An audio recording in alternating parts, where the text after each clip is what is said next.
Good morning friends. मी आज तुमच्यासाठी घेऊन आली आहे धडा 3 अंकगणित श्रेणी. तर हा धडा खूप सोपा आहे आणि आता तर तुमचा 25% अभ्याससुद्धा कट झालेला आहे, अभ्यासक्रमसुद्धा कॅन्सल झालेला आहे आणि त्यामध्ये 25%मध्ये तसं तुम्हाला सांगेल नंतर काय येईल काय नाही, पण अंकगणित श्रेणी हा पूर्ण धडा येणार आहे तुम्हाला, याच्यातलं काहीही कॅन्सल होणार नाही आहे. तर मग आज आपण हा धडा खूप लक्षपूर्वक आणि म्हणजे हे जे याच्यातले गणित आहे ते खूप एकदम लक्ष देऊन शिकणार आहेत. तर मी शिकवते, तुम्ही शिका, चांगलंच होईल आणि मन लावून अभ्यास करा. अंकगणित श्रेणी आपल्याला आज हा धडा शिकायचा आहे. तर याच्यात फॉर्म्युलांचा खूप यूज केलेला आहे आणि आपण त्याच फॉर्म्युलांचा यूज करून प्रॅक्टिस सेट म्हणजेच सराव संच 3.1 आज सोडवणार आहोत. तर वळूया आपल्या सराव संचनाकडे. तर हे फर्स्ट सम आहे. आपण आज 2, 4, 6 आणि 8 हे अशा प्रकारे आहे. तर आपल्याला काय करायचं आहे, आता आपल्याला याचे T1 T2 काढायचं आहे. T1 काय दिला आहे 2, T2 काय दिला आहे 4, T3 काय दिला आहे 6 आणि T4 काय दिला आहे 8. इतकं दिलेलं आहे. तर आता आपल्याला सॉल्व करायचं. तर बघा T2 मायनस T1 म्हणजे T2 काय आहे 4 मायनस T1 काय आहे 2 आहे. त्यानंतर 4मधून 2 गेले तर किती उरतात 2. तशाच प्रकारे T3 minus T2 which is equal to T3 काय आहे 6 मायनस T2 काय आहे 4. मग 6मधून 2 गेले तर काय होतो 2. तर T4 minus T3 which is equal to T4 काय दिला आहे 8 आणि T3 काय दिला आहे 6. मग 8मधून 6 गेलं तर किती उरतात 2 उरतात, बरोबर. मग इथपर्यंत तर आपलं आलं. तर पुढे कसं लिहिणार आता, ही क्रमिका त्यांनी काय सांगितलेलं आहे प्रश्नामध्ये की ही अंकगणित श्रेणी आहे की नाही ते सांगायचं आहे आणि त्यांचा प्रत्येकामधला सामायिक फरक सांगायचा आहे आपल्याला. तर फर्स्ट आपण असं सांगूया, ही क्रमिका अंकगणित श्रेणी आहे. इथे लिहिते मी खाली, ही क्रमिका अंकगणित श्रेणी आहे. इतकं लिहिलं. त्यानंतर आपल्याला याचं काय सांगायचं, आता आपल्याला याचा फरक सांगायचा आहे. तर बघा फरक काय याच्यात, याचा सामान्य फरक असं लिहा की याचा सामान्य फरक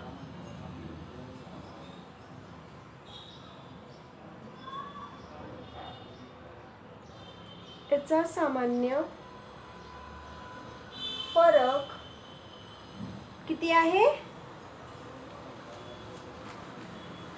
2 दिलेला आहे. मग असं लिहायचं D इज इक्वल टू 2 आहे. याचा सामान्य फरक काय आहे D इज इक्वल टू 2. तर तिथे तुम्हाला दिसलं नसतं म्हणून मी इथे लिहिलेलं आहे, याचा सामान्य फरक D इज इक्वल टू 2 आहे. इतकं लिहिलं. तुम्ही सुद्धा हे लिहून घ्या. तर इथे मी हे T1 T2 T3 T4 हे लिहून घेतलेलं आहे. आता मी तुम्हाला इथे सांगते T1 2 आहे, T2 5/2, T3 3 आणि T4 7/2 असं आहे. त्यानंतर आता आपल्याला T2 मधनं T1 घालायचं आहे. मग T2 काय दिलेला आहे 5/2 मायनस हा 2. मग याच्यातनं गेला 5 मायनस 2 टू जा 4/2 इतकं आलं. त्यानंतर आन्सर काय मिळायचं 1/2. 5मधून 4 गेले तर 1 येतो आणि हा खालचा 2 जशाच्या तसा. त्यानंतर T3 minus T2 which is equal to T3 काय आहे 3 मायनस T2 काय आहे 5.2 मग हा 3 म्हणजे बघा कसं करायचं 3 2 जा 6 मायनस हा 5/2 मग याचं उत्तर काय येईल याचं उत्तर पण 1/2च येईल. त्यानंतर पुढची प्रोसेस बघा कशी आहे की आता आपल्याला T3 आणि T2 याचे काढला तर T4 मायनस T3 याचे काढायचं आहे. आता मग बघा कसं काढणार मी तुम्हाला असं करून देते इथे म्हणजे तुम्हाला कळेल. T4 मायनस T म्हणजे T4 काय आहे 7/2 आणि T3 काय आहे -3 विच इज इक्वल टू हा 7 जसा 3 2 जा 6 -6 हा खालचा 2 विच इज इक्वल टू याचा आन्सर काय आलं मग 7 मधून 6 गेला तर 1/2च आन्सर आलं याचं पण. मग इथं कसं खाली करणार लिहिणार ही अंकगणित श्रेणी आहे. ही अंकगणित श्रेणी आहे आणि मग इथे लिहायचं पुढे सामान्य फरक which is equal to D which is equal to 1/2 दिसत नाही ना इथे थांबा which is equal to D which is equal to 1/2 हा त्याचा काय आला सामान्य फरक आला. तर तुम्ही हे लिहून घ्या. त्यानंतर मी हे तिसरे गणित लिहिलेलं आहे इथे आणि आता मी तुम्हाला इथे T1 T2 T3 T4 सुद्धा काढून दिलेले आहे आणि ते सोपे आहे काढणं. संख्येलाच फक्त T1 T2 T3 T4 जितक्या संख्या आहेत तेवढ्या Tच्या संख्या वाढतील आणि तेवढ्या नाही वाढणार. मग नंतर बघा T2 minus T1 which is equal to -6 minus 10 -6 जसं तसा मायनस प्लस आणि हा 10 मग विच इज इक्वल टू याचा आन्सर येतं 4 मोठ्या संख्येचं चिन्ह. त्यानंतर T3 मायनस T2 मग T3 काय आहे -2 आणि T2 काय आहे -6 मायनसचे चिन्ह आणि हे -6 मग -2 मायनस प्लस आणि हा 6 मग याचा आन्सर काय येतं 4. त्यानंतर T4 मायनस T3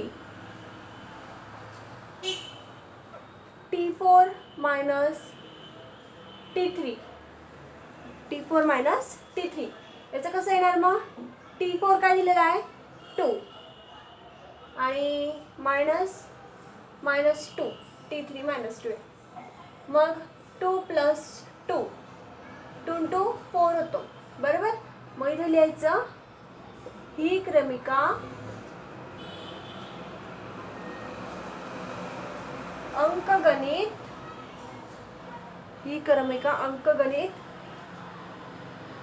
श्रेणी आहे आणि खाली असं लिहायचं सामान्य फरक काय आला मग याचा सामान्य फरक D इज इक्वल टू 4 याचा सामान्य फरक 4 आला. तर तुम्ही तुमच्या वहीमध्ये हे सुद्धा राईट डाऊन करून घ्या. त्यानंतर हे चौथं गणित बघा 0.3 0.33 0.333 आता मी T1 T2 T3 लिहून टाकले कारण की त्या तीनच संख्या म्हणून माझ्या इथं पण 3 आलेले आहेत. तर मग आता T2 minus T1 which is equal to 0.33 minus 0.3 मग याचा आन्सर काय येणार 0.03. कसं बघा आता 0.33 इतकं लिहिलं आपण पॉईंटच्या खाली पॉईंट इथं काय आहे 0 आणि इथं काय आहे 3 आणि इथं 0 मानायचं याच्या रिकाम्या जागेत 0 मग 3 0 पॉईंट हा 0 जसंच्या तसं हे इकडं आलं बरोबर. आता आपण T3 मायनस T2 T3 काय आहे 0.333 मायनस T2 काय आहे 0.33. त्यानंतर आता सेम हे तसंच 0.333 इथून पण 0, मग इथं 0 इथं 3 इथं 0 येईल, मग इथं 3 0 0.0 हे आपलं आलं. इतकंच आहे, हे जास्त नाही, मोठं नाही. मग इथे लिहा असं, ही क्रमिका अंकगणित श्रेणी आहे. इतकं लिहिलं. त्यानंतर असं लिहा, सामान्य फरक D इज इक्वल टू काय आला, सामान्य फरक नाही आला, सॉरी चुकलं माझ्याकडनं, हे बघा, सॉरी फ्रेंड्स, श्रेणी आहे नाही आहे, ही श्रेणी नाही आहे, ही अंकगणित श्रेणी नाही आहे, म्हणून याचा सामान्य फरक आपल्याला लिहिता येणार नाही. मी विसरूनच गेली. तर हे गणित एवढंच आहे आणि तुम्ही हे लिहून घ्या. तर फ्रेंड्स हे बघा, मी हे इथे T1 T4 पर्यंत लिहून घेतलेले आहेत. त्यानंतर आता पुढे बघा, आपल्याला काय करायचं आहे, same process, T2 minus T1 which is equal to T2 काय आहे मग -4 -0. आन्सर काय द्यायचं, -4. T3 मायनस T2, T3 काय आहे -8, हा मायनस आणि -4, -8 प्लस आणि हा -8 जसं तसा मायनस प्लस आणि हा 4 which is equal to minus plus minus होतं, 8मधून 4 गेले तर -4 होतं. तसंच T4 minus T3 which is equal to T4 काय आहे सॉरी -12 मायनस आणि T3 काय आहे -8. त्यानंतर -12 जसं तसं मायनस प्लस आणि हा 8, -12मधून जर 8 म्हणजे काढले तर किती होणार, -4. इतकं आलं. त्यानंतर पुढे असंच लिहायचं आहे, ही अंकगणित श्रेणी आहे. तिथे लिहायचं आहे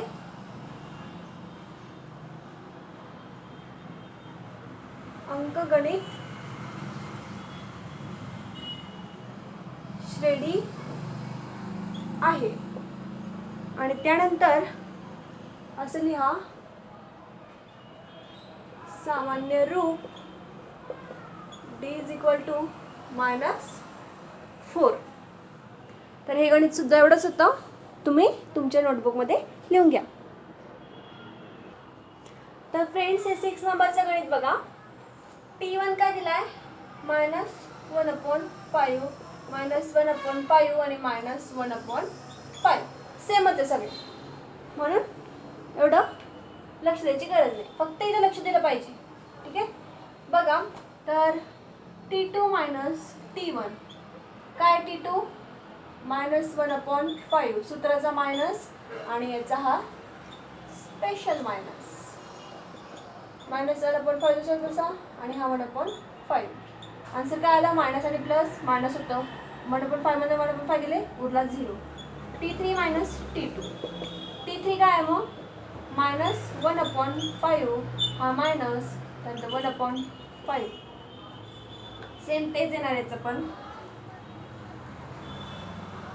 इथे मायनस आहे, -1/5 plus 1/5 which is equal to 0. मग इथे सुद्धा असं लिहा, सेम आले ना म्हणजे ही अंकगणित श्रेणी आहे. ही अंकगणित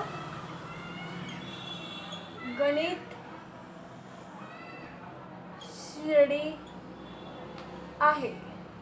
आणि असं लिहा, सामान्य रूप which is equal to D is equal to 0. काय आला, 0. तर लिहून घ्या तुमच्या वहीमध्ये. तर आता आपण 7वं गणित बघूया. 7व्या गणितात काय आहे तेच, T2 minus T1 which is equal to T2 काय आहे 3 + √2 हे ब्रॅकेटमध्ये करायचं, -1 काय 3 मग हे ब्रॅकेट खोलून घ्यायचं, ओपन ब्रॅकेट, 3 प्लस आणि 3 मायनस कट होतील, उरला फक्त √2. मग T3 मायनस T2, T3 काय आहे 3 प्लस 3√2 ब्रॅकेटमध्ये मायनस 2 काय आहे √2, 3 प्लस √2. मग कसं करणार हे, आता 3 प्लस 3√2 ब्रॅकेट ओपन, त्यानंतर 3 प्लस √2, त्यानंतर हे आणि हे. मग आन्सर काय उरला, आता इथं 1 आहे आणि इथं 3 आहे, हे कट झाले. मग 3√2 मायनस √2, इथं 1 असतो म्हणून आन्सर काय आलं √2 आलं फक्त. 3 मधून जर 1 गेला तर किती उरतात, 2 उरतात. पण इथं 3 नाही आहे, इथे 2 आहे, सॉरी इथे 2 आहे. आपण √3चं घेतलं ना, मग इथे 2 आहे ना बाळांनो. तर बघा 2 आणि इथे 1 असतो, मग 2 मधून 1 गेला किती उरतो, 1 उरतो. म्हणून इथे पण 1च उरलेला आहे, पण तो आपल्याला दाखवायचा नसतो. हां, इतकं झालं. त्यानंतर आता T4 पण लिहायला लागणार आहे, त्याच्यासाठी जागा तर नाही आहे, पण मी तुम्हाला ॲडजस्ट करून देते, ठीक आहे. बघा इथे सुद्धा तेच करा. काय करणार आहे की इथे करते वाटलेस मी,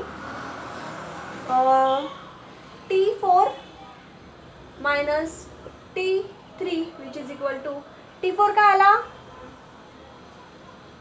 T4 कुठे आहे आपला, हां इथे 3 प्लस 3√2 इतकं आलं.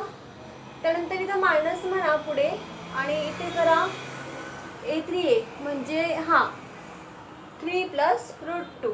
आपण ब्रॅकेट ओपन करून घेऊ, इथे करते मी 3 प्लस 3√2 मायनस 3 प्लस √2.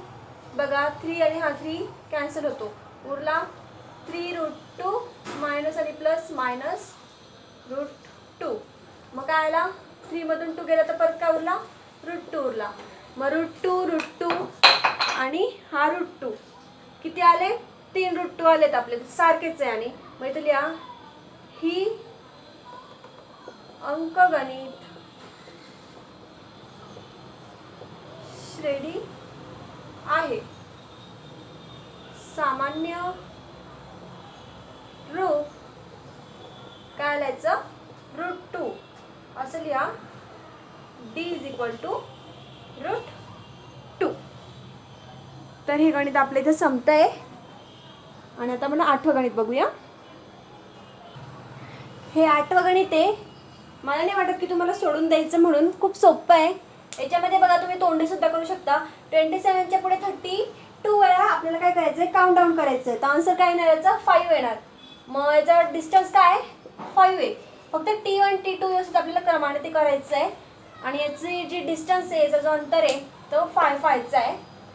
तर सोपं आहे, हे तुम्ही करावं आणि मला कमेंटमध्ये उत्तर द्यावं की तुमचं आन्सर काय आलेलं आहे. तसं मी तुम्हाला सांगितलंच आहे, पण तुम्ही मला सांगा.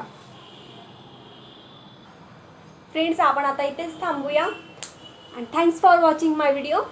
आणि आता आपण पुढच्या व्हिडिओमध्ये पुढचा पार्ट बघूया, पार्ट नंबर 2. Bye friends.